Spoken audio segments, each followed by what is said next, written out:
Hello guys, UPSC civil aspire में सबका स्वागत। दोस्तों हम लोग जैसा कि डेली एक दिन हम लोग का जो सीए और एक दिन हम लोग का पीवाईक्यू जो कि यूपीएससी प्रीलिम्स के लिए चल रहा है, वो उस सेशन में आज हम लोग का पीवाईक्यू वाला सेशन है। ठीक है, तो आज हम लोग पीवाईक्यू का सेशन देखेंगे। कौन सा सब्जेक्ट का देखेंगे? आज हम लोग पॉलिटी का देखेंगे। ठीक है, पिछले क्लासेस जो आप लोगों ने अगर नहीं देखी है उस करंट अफेयर्स और पीवाईक्यू के, तो आप लोग जाके चेकआउट कर लीजिएगा। ठीक है, तो चलिए टाइम वेस्ट नहीं करते, सीधा क्वेश्चन। अच्छा, ये क्वेश्चन का फॉर्मेट कैसे है मैं आपको बता दे रहा हूँ। ठीक है, ये जैसे मान के चलिए कि एक फॉर्मेट है, जैसे कि मैं आप लोगों को बता रहा हूँ क्या है कि जैसे मान के चलिए ये पीवाईक्यू का एक क्वेश्चन है। ठीक है, तो जैसे देखिए पीवाईक्यू का क्वेश्चन है, ये पॉलिटी का क्वेश्चन है कि जो कि कब आया था, 2023 में आया हुआ था। ठीक है, तो 2023 में आया हुआ था। अब इसका जो भी राइट आंसर होगा वो तो होगा, लेकिन आप लोगों को क्या करना है इस टॉपिक से, मतलब ये जो टॉपिक है, जो भी टॉपिक है, जैसे आज हमारा टॉपिक है डेलिमिटेशन वाला, तो ये टॉपिक को मैं आप लोगों को पूरा पढ़ाऊंगा, अच्छे से बेसिक से लेके एडवांस तक कराऊंगा। मतलब ऐसा करवाऊंगा कि अगर इससे प्रीलिम से क्वेश्चन आएगा तो आप लोगों से 100% छूटेगा नहीं। ठीक है, तो इस टॉपिक को मैं आप लोगों को पूरा पढ़ा दूंगा। उसके बाद क्या काम ख़त्म है? नहीं, उसके बाद आप लोग को क्या करना है, कमेंट बॉक्स में जाके 2 लिंक दिए हुए रहेंगे। एक लिंक दिया हुआ रहेगा क्वेश्चन का और एक दिया हुआ रहेगा आंसर का। ठीक है, तो आप लोगों को क्या करना है ना कि जो क्वेश्चन वाला है उसमें जाके सिलेक्ट करना है। ये जो टॉपिक पढ़ा दिया, अब इस टॉपिक से लगभग 8-10 क्वेश्चन बनेंगे। ठीक है, तो 8-10 क्वेश्चन को आप लोगों को सॉल्व करना है। ठीक, पहले सॉल्व कर लेना है, टिक मार लेना है। जैसे मान के चलिए अगर आप लोगों को लग रहा है कि 1 का सी होगा, तो कहीं पर लिख लीजिए कि 1 का सी है। उसके बाद नीचे फिर उसके दिया हुआ है कमेंट बॉक्स में है आंसर, फिर आंसर को खोलिए और मैच कीजिए कि कौन कौन सा सही है। तो इस तरह से आप लोगों का प्रैक्टिस होगा और टॉपिक भी कवर हो जाएगा। एक बार ये टॉपिक जानने के बाद दोस्तों और आप लोगों को टॉपिक और दूसरी जगह से पढ़ने की कुछ खास ज़रूरत नहीं रहेगी। ठीक है, चलिए शुरुआत करते हैं। ठीक दोस्तों, ये 2023 में पूछा गया था कि how many delimitation commission have been constituted by the government of India till December 2023। जाहिर सी बात है 2023 का क्वेश्चन पूछा गया, 2023 तक ही बोलेगा। ठीक है, कि डेलिमिटेशन कमीशन कितना बार 2023 तक कॉन्स्टिट्यूट यानी बनाया जा चुका है। 1, 2, 3, 4 इनमें से कौन सा सही है? हो सकता है अगर आप लोगों को आंसर अभी नहीं पता होगा, लेकिन अब पता चल जाएगा। ठीक है, आइए अब देखते हैं इसका आंसर। चलिए अब बैकग्राउंड से थोड़ा पढ़ते हैं। देखिए जो, तो हम लोग जानते हैं कि हम लोग का जो कि इंडिया है उसमें रिप्रेजेंटेशन सिस्टम चलता है, यानी कि सरकार कैसे बनती है कि हम लोग अपने यहाँ से एमपी चुनते हैं। ठीक है, एमपी चुन के जाते हैं और वो सरकार चुनते हैं। ठीक है, तो इंडिया का जो कि एक गवर्नमेंट चुना जाता है। ठीक है, और वो कौन चुनती है? जो कि हम लोग एमपी चुनते हैं।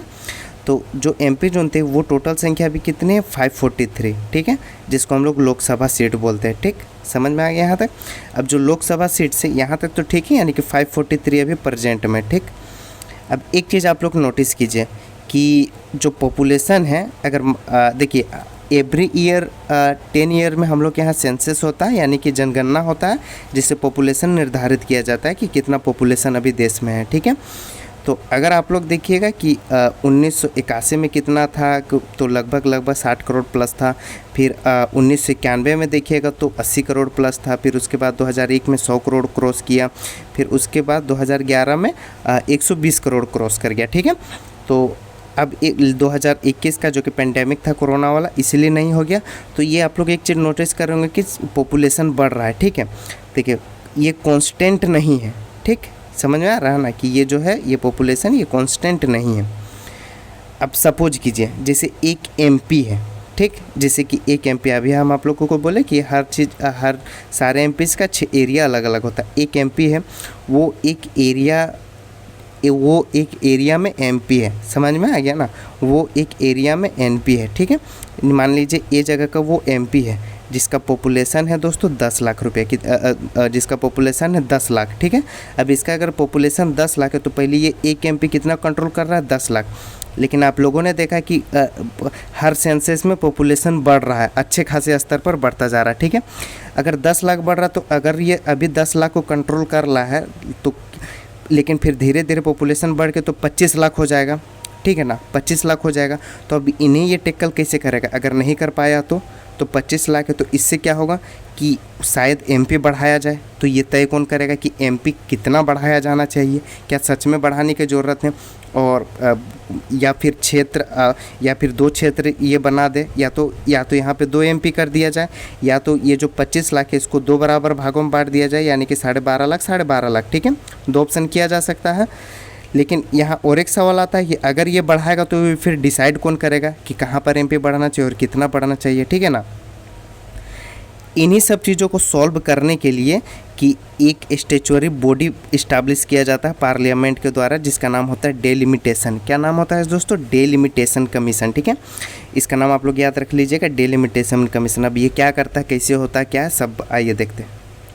देखिए डेलिमिटेशन कमीशन क्या है दोस्तों, delimitation the process of redrawing electoral constituencies boundary to ensure equal representation based on population. समझ में आ गया ना कि ये क्या करता है, ये बाउंड्री को रीड्रॉ करता है। क्या करता है दोस्तों, रीड्रॉ कर देता है बाउंड्री को। जैसे कि अगर आप लोग बताया कि जो कि 10 से 25 हो गया था, तो हो सकता है ये 12.5 और 12.5 बांट देगा। ठीक है ना, जिससे वहाँ पे 2 एमपी आ जाएंगे। इसका काम ये है। ठीक, आइए अब नेक्स्ट देखते हैं, लेकिन इतना ही नेक्स्ट नहीं, पहले आप लोग समझ लीजिए ये अभी तक गठन कितने बार हो चुका है। बात ये है कि ये अभी तक बना कितने बार है, तो दोस्तों ये 4 बार बना हुआ है।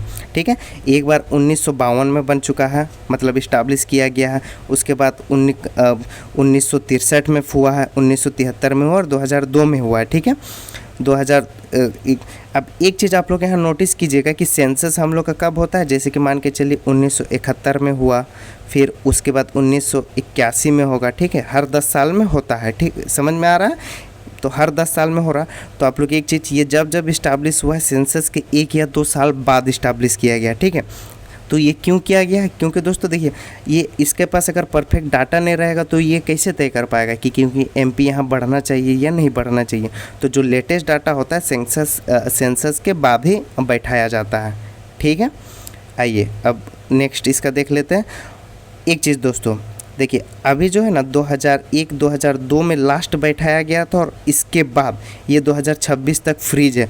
मतलब 2026 तक अब ये डेलिमिटेशन कमीशन नहीं बनेगा। उसके बाद जो कि पॉसिबल है 2031 में सेंसस होगा, तो 2032 या 33 में ये बन सकता है डेलिमिटेशन कमीशन। ठीक है, अब एक चीज़ है दोस्तों कि इसका एग्जैक्टली काम क्या है, ये डेलिमिटेशन करता क्या है एग्जैक्टली। ठीक है, तो देखिए the delimitation commission is an independent body. याद रखिएगा ये इंडिपेंडेंट बॉडी है, इसे कोई कंट्रोल नहीं कर सकता है। ठीक है, अगर पार्लियामेंट चाहे या गवर्नमेंट चाहे कि इसको हम कंट्रोल कर लेंगे तो ये कंट्रोल नहीं हो सकता, मतलब उनके इच्छानुसार ये नहीं चलेगा। ठीक है, हालांकि ये पार्लियामेंट द्वारा ही इस्टाब्लिश किया जाता है कि इस्टाब्लिश तो पार्लियामेंट ही करेगा, लेकिन इस्टाब्लिश करने के बाद ये कंट्रोल नहीं कर सकता है। ठीक है, देखिए एक आर्टिकल 82 है दोस्तों, ये आर्टिकल 82 के तहत लोकसभा के लिए चुना जाता है, और आर्टिकल 170 के तहत। ठीक है, आर्टिकल 170 के तहत जो कि स्टेट के लेजिस्लेटिव होते हैं यानी एमएलएज होते हैं, उनका जो बाउंड्री होता है उनकी बाउंड्री को आर्टिकल 170 के तहत ये रिड्रॉ करता है। ठीक है, इसका मेन काम है रिड्रॉइंग कॉन्स्टिट्यूएंसीज बाउंड्री, यानी बाउंड्री को रिड्रॉ करता है। जैसे कि मान के चलिए कि अभी जैसे आप लोगों को एग्जांपल दिया था ना कि जो कि 25 लाख है तो फिर 12.5 कर दिया, फिर 12.5 कर दिया, तो उसको 2 में बांट सकता है। ये क्या जरूरी है बांट देगा, नहीं, पहले देख लेगा कि हाँ बांटने लायक है कि नहीं है, या फिर क्या करना चाहिए, तो वो इसके हाथ में। ठीक है, समझ में आ गया। अब आइए, अब इसका दूसरा काम क्या है।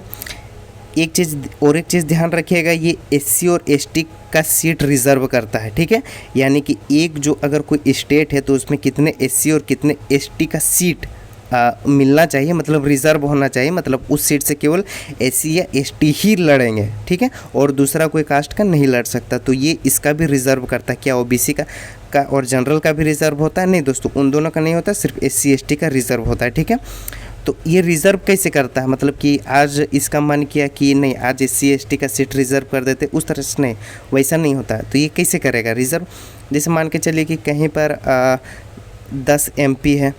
ठीक है ना, मान के चलिए 10 एमपी है और उसका जनसंख्या 1 करोड़ है उसका। ठीक है, तो यहाँ पर मान के चल रहे कि 10 लाख में एक एमपी चुना जा रहा है, ठीक है। अब मान के चलिए इसमें 4 एससी है और 2 एसटी हैं, ठीक है, 4 एससी और 2 एसटी, तो जाहिर सी बात है कि लगभग ज़्यादातर पॉसिबिलिटी ये है कि 4 सीट एससी को मिलेगा और 2 सीट एसटी को मिलेगा। समझ में आ गया दोस्तों। तो ये है कैलकुलेशन, देख लीजिए यहाँ पे। मान के चलिए कि उत्तर प्रदेश में 80 लोकसभा सीट्स है और एससी का पॉपुलेशन 20% है और एसटी का पॉपुलेशन 1% है, तो ठीक है।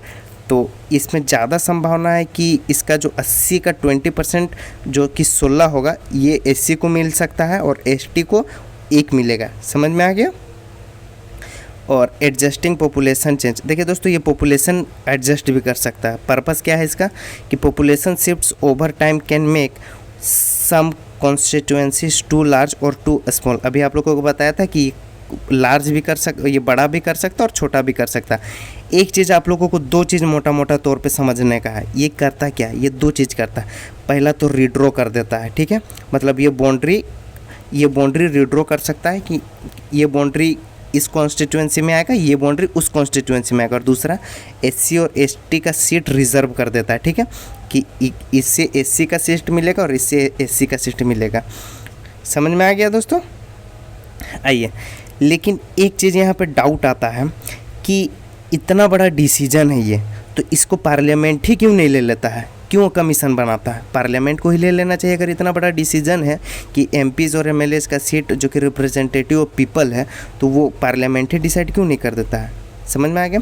तो क्यों नहीं करता, आइए देख लेते हैं। देखिए पार्लियामेंट किससे बना होता है, एमपी से। मान के चलिए कि पार्लियामेंट एमपी से मिलकर बना है, तो parliament should not redraw constituencies because it may lead a political bias gerrymandering unequal representation and compromise SC/ST reserve delimitation commission being independent ensure neutrality and fairness। सही बात है दोस्तों कि अगर पार्लियामेंट करेगा तो हो सकता है पॉलिटिकल बायस होगा। क्यों पॉलिटिकल बायस होगा, मान के चलिए कि अगर पार्लियामेंट में अगर जो भी रूलिंग पार्टी है जो जान रहे कि मेजोरिटी में जिसका सरकार है, तो जाहिर सी बात है अगर वो कानून बनाएगा तो ज़्यादा संभावना है कानून बन जाए, ठीक है। अगर वो डिसाइड करेगा तो वो ये भी तो कर सकता है ना कि मान के चलिए कि अगर जो रूलिंग पार्टी है अगर उसका झारखंड में लोकप्रियता ज़्यादा है, ठीक ना, अगर झारखंड में लोकप्रियता ज़्यादा है, जानता है कि वो झारखंड से मैं हमेशा जीता हूँ, तो झारखंड में अगर 30 ठो एमपी है, अगर मान के चलिए 30 एमपी है, तो क्यों ना उसे 70 कर दें, जिससे उसकी सरकार लगभग बनने की संभावना बहुत ज़्यादा बढ़ जाए। और जहाँ पे उसकी मेजॉरिटी मतलब नहीं आती, लोकप्रियता कम होती, वहाँ पे सीट कम कर देगा। इसीलिए एक सेटअप बनाया जाता है, एक कॉन्स्टिट्यूट किया जाता है डेलिमिटेशन कमीशन को, ठीक। डेलिमिटेशन कमीशन इंडिपेंडेंट होता है। ये एक बार बन गया तो ये सरकार की बात नहीं सुनेगा, ठीक।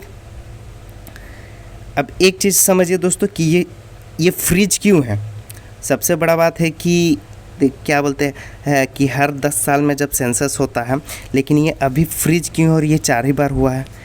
ये फ्रीज क्यों, पहले वो समझ लीजिए। देखिए, to maintain equal representation between states with high population growth and low population growth. Without freeze high growth states would get more seats reducing representation of low growth state. ये भी सही बात है दोस्तों। क्यों सही बात है, देखिए कि हम लोग जान रहे पॉपुलेशन बहुत रैपिड फायर बढ़ रहा है, ठीक है। पॉपुलेशन को रोकना भी जरूरी है, इसीलिए इसे फ्रीज कर दिया गया। अगर इसे बैठाते रहेंगे डेलिमिटेशन कमीशन, तो एमपीज़ का जो लगभग चांस है कि जो एमपीज़ का संख्या है वो बढ़ सकता है, ठीक है। एमपीज़ का संख्या बढ़ सकता है, तो इसीलिए पॉपुलेशन भी धीरे धीरे और ज़्यादा बढ़ेगा। क्योंकि आदमी चाहेगा, जो भी एमपी से वो ऐसा कोई कानून लाना ही नहीं चाहेगा जो पॉपुलेशन कंट्रोल करे।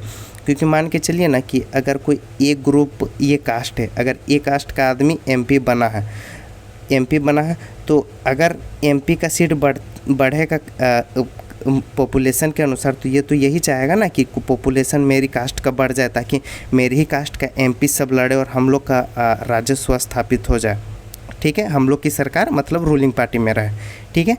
इसीलिए इसे अभी फ्रीज कर दिया गया है 2026 तक, ठीक। यहाँ एग्जाम्पल भी दिया हुआ है दोस्तों, उत्तर प्रदेश और केरला का, तो आप लोग ये देख लीजिएगा। चलिए अब बात कर लेते कि अगर ये इंडिपेंडेंट वोटी है तो इसे चुनता कौन है और कैसे चुना जाता है। तो कौन इसे बनाता है? तो देखिए इसे बनाने वाला तो पार्लियामेंट ही है, भारत का जो पार्लियामेंट है वही बनाता है। आर्टिकल 82 के तहत लोकसभा के लिए और आर्टिकल 170 के तहत जो कि स्टेट असेंबलीज है उसके लिए। समझ में आ गया? अब देखिए ये पहले एक एक्ट पास करता है हर सेंसस के बाद, मतलब जरूरी नहीं कि हर सेंसस के बाद ही कर दे, जब ज़रूरत लगे कि ये इस्टाब्लिश किया जाना चाहिए डेलिमिटेशन कमीशन। ठीक है, अब इसका बात कर रहे थे मेंबर कौन कौन होगा, तो मेंबर याद रख लीजिएगा, हो सकता है कि लगभग एग्जामिनेशन में पूछा जाए। ठीक है, कि इसके मेंबर्स कौन कौन हो सकते हैं। देखिए इसके मेंबर कौन कौन होंगे, एक चीफ इलेक्शन कमिश्नर होगा, एक तो चीफ इलेक्शन कमिश्नर होगा, 2 इलेक्शन कमिश्नर और होंगे, यानी एक चीफ होगा और 2 अदर्स इलेक्शन कमिश्नर होंगे, और एक स्टेट इलेक्शन कमिश्नर होगा या चीफ इलेक्टोरल ऑफिसर्स होंगे। कहाँ के होंगे जो स्टेट में रिड्रॉ बाउंड्री करना है या जो स्टेट में रोल करना है, जो स्टेट का चुनाव करना है उस स्टेट के होंगे। ठीक है, तो ये सारे इनके मेंबर्स रहते हैं। ठीक, अब यहाँ चीज़ देखो, पार्लियामेंट इसका पार्ट नहीं बनता, यानी कोई भी मिनिस्टर इसके ये मेंबर में नहीं आएगा, आप लोग ये ध्यान रखिएगा। ठीक है, अब ये कॉन्स्टिट्यूट कैसे होता है, देखिए तो पार्लियामेंट पास करता है, फिर उसके बाद इसका स्कोप डिफाइन करता है, नंबर ऑफ मेंबर्स जो कि आप लोगों को बताया कि कौन कौन रहता है। ठीक है, अब उसके बाद ये लोग काम करना शुरू करता है, पहले ओथ लेते हैं, फिर उसके बाद इन लोग काम करते हैं। ठीक,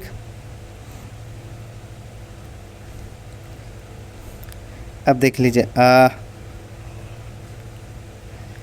अब यहाँ पे आर्टिकल 82 लिखा हुआ है दोस्तों, कि आर्टिकल 82 को आप लोग पढ़ लीजिएगा, ये मोटा मोटा मैं बता दे रहा हूँ, ये बात कर रहा है काम करने का। ठीक है, देखिए यहाँ क्वेश्चन है कि but the question is parliament bound to constituent this commission every 10 years, if it is yes then why it has been only 4 times setup. तो देखिए दोस्तों ये क्वेश्चन पूछ रहा है कि क्या ये पार्लियामेंट बाउंड है कि हर 10 साल के बाद इसको सेट करना है। अगर ऐसा है तो अभी तक से सिर्फ 1971 के बाद से अभी तक से सिर्फ ये 4 ही बार क्यों हुआ, और भी तो होना चाहिए, क्योंकि बहुत टाइम होना चाहिए, अभी तक ये सिर्फ 4 ही बार क्यों हो गया, ज़्यादा होना चाहिए। ठीक है, देखिए पार्लियामेंट एम्पावर्ड, पार्लियामेंट के पास पूरी पावर है और आर्टिकल पे बोल रहा है कि करना चाहिए, लेकिन स्ट्रिक्टली बाउंड नहीं है, निर्देश दे रहा है कि हाँ करना चाहिए लेकिन स्ट्रिक्टली बाउंड नहीं है। ठीक है, it has the constitutional authority to create the delimitation commission but the actual formation depends on parliament's law decision. ठीक है, यहाँ याद रखिए कि लो डिसीजन में डिपेंड करता है। नेक्स्ट क्वेश्चन यहाँ पर बोल रहा है दोस्तों, कैन कमीशन इंक्रीज और decrease the number of parliament और लेजिस्लेटिव असेंबली। अब यहाँ पे देखिए बोल रहा है कि पार्लियामेंट लेजिस्लेटिव ये जो कमीशन है ये नंबर जैसे अभी 543 है, तो क्या ये 570 कर सकता है या 520 कर सकता है। तो एक चीज़ इसको नोटिस कर लीजिएगा दोस्तों, हो सकता है ये एग्जाम का बहुत इंपॉर्टेंट क्वेश्चन हो कि ये नहीं कर सकता है, ये नंबर को ऊपर नीचे नहीं कर सकता। 543 है तो 543 ही रहेगा, ये 70 या 26 या 25 नहीं कर सकता, ये सिर्फ रिड्रॉ कर देगा। ये सिर्फ ये कर सकता है कि 1 MP की सीट इधर है तो 1 MP की सीट इधर आ जाए बाउंड्री के थ्रू। ठीक है, ये नहीं कर सकता है। तो अब उसके बाद है दोस्तों कि ये कर कौन सकता है, पार्लियामेंट ही कर सकता है और दूसरा कोई नहीं कर सकता। कौन कर सकता है दोस्तों, पार्लियामेंट्री कर सकता है कि कितना सीट्स होना चाहिए। समझ में आ गया। और ये एक चीज़ याद रखिएगा, डेलिमिटेशन राज्यसभा को भी नहीं छू सकता। ठीक है, राज्यसभा का भी सीट तय नहीं कर सकता। ठीक है, अब चलिए, अब मान के चलिए कि एक बार ये रिपोर्ट प्रिपेयर कर लिया, बना लिया कि कहाँ पे क्या होना चाहिए, कि कर लिया चाहिए। अगर पार्लियामेंट इसे एक्सेप्ट नहीं करना चाहे तो देखिए दोस्तों, आप लोगों को पहले बता दिए पार्लियामेंट बाउंड है, पार्लियामेंट को एक्सेप्ट करना ही पड़ेगा। ठीक है, उसके पास कोई ऑप्शन नहीं है। ठीक, तो पार्लियामेंट इसे एक्सेप्ट करता है। अब देखिए दोस्तों, बोल रहा है कि अगर ये कमीशन प्रिपेयर रिपोर्ट कर देता है तो ये किसको देता है, तो ये प्रेसिडेंट ऑफ इंडिया को सबमिट कर देता है। और प्रेसिडेंट ऑफ इंडिया को, और ये क्या करते हैं, ये ऑफिस गैजेट में इसे पब्लिश कर देते हैं। ठीक है, कि कौन से बाउंड्री कहाँ पे है, कितने MP किधर गए, कितने किधर गए। समझ में आ गया। चलिए दोस्तों, तो ये आज हम लोग का सेशन था। और दोस्तों, ये अभी नया चैनल है, अगर आप लोगों को कुछ इसमें खामी लगती है या सजेस्ट करना चाहते हैं तो बिल्कुल कीजिए सजेस्ट, कमेंट बॉक्स में टाइप कीजिए। और आप लोग ये रेगुलर बने रहिए, आप लोग का प्रीलिम्स बहुत ज़्यादा बेटर होगा। ये मास्टर स्ट्रोक है। ठीक है, अब यहाँ पे रुकना नहीं है दोस्तों, आप लोगों को नीचे कमेंट बॉक्स में जाइए, कमेंट बॉक्स में क्वेश्चन आंसर दिया हुआ है, लिंक पे क्लिक कीजिए। ठीक है। और पिछला वीडियो नहीं देखे तो वो सारे देख लीजिए। चलिए दोस्तों, थैंक